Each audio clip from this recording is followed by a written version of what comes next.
আজ তোমার জন্মদিন, আজকে ক্লাসের বাচ্চাদেরকে বকবো না, সবসময় স্মাইল করতে থাকবো।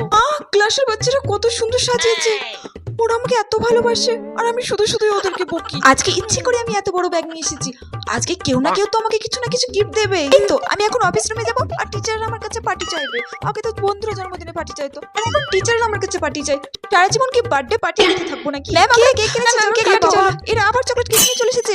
উফ, শিক্ষক দিবসের দিনই তো আমি বললাম যে আমি চকলেট কেক খাই না, ওরা আবার চকলেট কেকই নিয়ে এসেছে। বুঝতে পারছি না ওরা আমার জন্য এনেছে না নিজেদের খাওয়ার জন্য এনেছে। Ma'am happy birthday.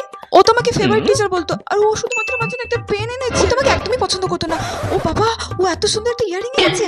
আগের বার তো আমি ওকে অঙ্কতে ফেল করে দিয়েছিলাম, তাও এত বড় গিফট দিয়েছে। ফুল কেন দেয় আমি বুঝতে পারি না, ফুলটা তো কালকে খারাপ হয়ে যাবে, একটা চকলেট আনতে পারতো। এই বাবা, ক্লাসে বাচ্চাগুলো এত লাফালাফি করছে কেন? উফ, এ তো আমার জন্যই করছে। উফ, আমি তো ওদেরকে কিছু বলতেও পারছি না, আমি বিশ্বাসই করতে পারছি না ক্লাসের বাচ্চাগুলো আমাকে এতটা ভালোবাসে। এটাও তো হতে পারে ওরা ক্লাস করবে না বলে নাটক করছে।